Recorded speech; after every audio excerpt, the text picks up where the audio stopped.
چیز ہے کھانے پینے یا ہم بستری کرنے سے روزہ جاتا رہتا ہے۔ حقہ، سگریٹ اور اس طرح کی کوئی بھی چیز جو ہے وہ پینے سے روزہ جاتا رہتا ہے۔ پان یا تمباکو وغیرہ یہ کھانے سے بھی روزہ ٹوٹ جاتا ہے۔ دانتوں میں اٹکی ہوئی کوئی چیز تھی تو وہ نکلی اور اس کو بندہ آگے نکل گیا۔ اور السلام علیکم ورحمۃ اللہ وبرکاتہ۔ آج ہم ان چیزوں کا ذکر کریں گے جن سے روزہ ٹوٹ جاتا ہے یا روزہ فاسد ہو جاتا ہے۔ تو ان چیزوں کے بارے میں ہمیں علم ہونا چاہیے تاکہ ہم روزہ جو ہے وہ اچھے طریقے سے پورا کر سکیں۔ تو روزہ توڑنے والی چیزیں جو ہیں ان میں سے پہلی چیز ہے کھانے پینے یا ہم بستری کرنے سے روزہ جاتا رہتا ہے جب کہ روزہ دار ہونا یاد ہو۔ یعنی بندے کو یاد ہے کہ میں روزے سے ہوں تو اس صورت میں کھا پی لیا تو اس کا روزہ جاتا رہا۔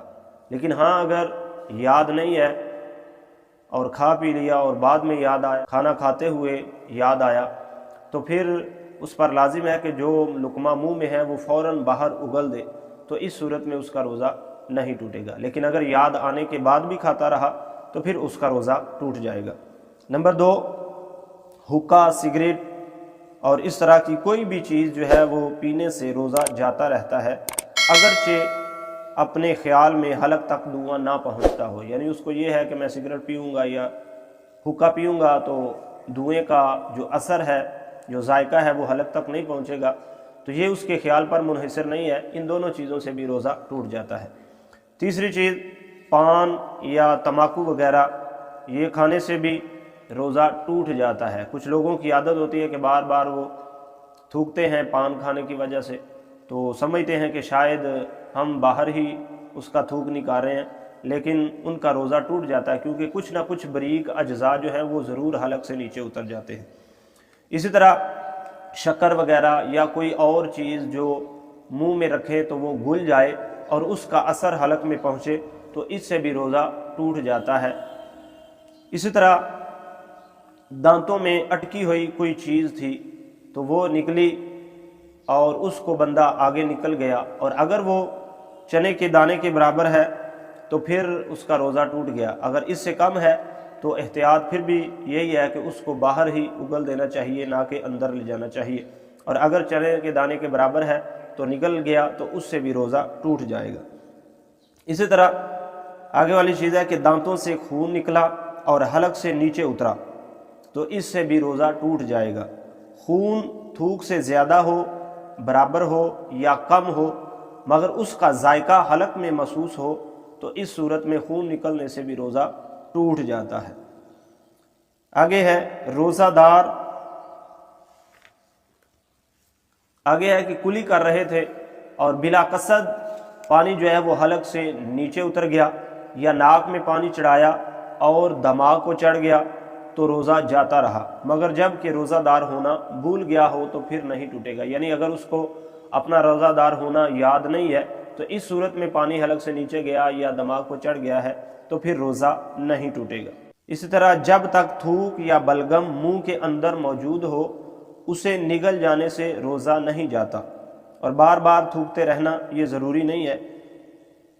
اسی طرح آگے فرماتے ہیں کہ منہ میں رنگین ڈورا رکھا جس سے تھوک رنگین ہو گیا، پھر وہی رنگین تھوک نگل گئے تو روزہ جاتا رہا۔ یعنی کوئی دھاگا وغیرہ ہے وہ منہ میں لے کر اس کو چوس رہے ہیں اور اس کا کلر جو ہے وہ اتر رہا ہے، اور وہی کلر والا تھوک جو ہے چوستے چوستے حلق سے نیچے لے گئے ہیں تو اس صورت میں بھی روزہ ٹوٹ جائے گا۔ اسی طرح آنکھ سے آنسو نکلا اور منہ میں چلا گیا ایک قطرہ یا دو قطرے، اور اس کا ذائقہ جو ہے یعنی اس کی نمکینی جو ہے وہ منہ میں محسوس ہوئی تو اس صورت میں بھی روزہ ٹوٹ جائے گا۔ اور یہی حکم پسینے کا بھی ہے کہ پسینہ آیا تھا منہ میں چلا گیا کام کاج کرتے ہوئے تو اس پسینے کی نمکینی جو ہے وہ حلق میں محسوس ہوئی تو اس صورت میں بھی روزہ ٹوٹ جائے گا۔ اسی طرح ایک بہت اہم اور ضروری مسئلہ جس کے بارے میں اکثر لوگ جو ہیں وہ پریشان ہو جاتے ہیں، قے کا ہے، یعنی الٹی آنے کا۔ تو بعض اوقات جب روزہ دار کو قے ہو جاتی ہے تو لوگ پریشان ہو جاتے ہیں کہ روزہ ٹوٹ گیا، اور حالانکہ ایسا نہیں ہے۔ جب خود بخود قے آئے تو اس صورت میں روزہ نہیں ٹوٹتا۔ ہاں اگر کوئی جان بوجھ کر قے کرتا ہے، یعنی اپنے منہ میں انگلی ڈال کر یا کوئی ایسی چیز ڈالتا ہے جس کی وجہ سے الٹی آ جاتی ہے، قے ہو جاتی ہے، تو اس صورت میں اس کا روزہ ٹوٹ جائے گا، اور اگر خود بخود قے آئے تو پھر اس کا روزہ نہیں ٹوٹتا۔ اس بارے میں حضرت سیدنا ابو ہریرہ رضی اللہ تعالیٰ عنہ سے روایت ہے کہ رسول اللہ صلی اللہ علیہ وآلہ وسلم نے فرمایا، جس کو ماہ رمضان میں خود بخود قے آئی اس کا روزہ نہ ٹوٹا، اور جس نے جان بوجھ کر قے کی اس کا روزہ ٹوٹ گیا۔ اور ایک اور مقام پر فرمایا ہے کہ جس کو خود بخود قے آئی اس پر قضا نہیں، اور جس نے جان بوجھ کر قے کی وہ روزہ کی قضا کرے گا۔ یعنی جس کو خود بخود قے آ گئی، یعنی الٹی آ گئی، تو نہ ہی اس کا روزہ ٹوٹے گا اور نہ ہی اس کو روزے کی قضا کرنا پڑے گی۔ لیکن اگر کوئی منہ میں انگلی ڈال کر یا کوئی اور چیز ڈال کر خود قے کرتا ہے، الٹی کرتا ہے، تو اس صورت میں اس کا روزہ بھی ٹوٹ جائے گا اور پھر اس کو روزے کی قضا کرنا بھی لازم ہوگی۔ تو یہ تھے روزہ ٹوٹنے کے مسائل۔ اس کے علاوہ اور بھی بہت سی چیزیں ہیں، لیکن ان چیزوں کو مد نظر رکھنا چاہیے، یہ جو عام ہمارے معاشرے میں پائی جاتی ہیں۔ تو اللہ تعالیٰ عز و جل سے دعا ہے کہ اللہ ہمیں اپنے محبوب صلی اللہ علیہ وآلہ وسلم کا صدقہ رمضان کے روزوں کا ادب و احترام کرتے ہوئے صحیح طریقے سے روزے رکھنے کی توفیق عطا فرمائے۔ ویڈیو اچھی لگے تو دوستوں کے ساتھ شیئر کیجیے، چینل کو سبسکرائب کریں، اور اپنی خاص دعاؤں میں مجھے یاد رکھیے گا۔ اللہ تعالیٰ ہم سب کا حامی ناصر ہو۔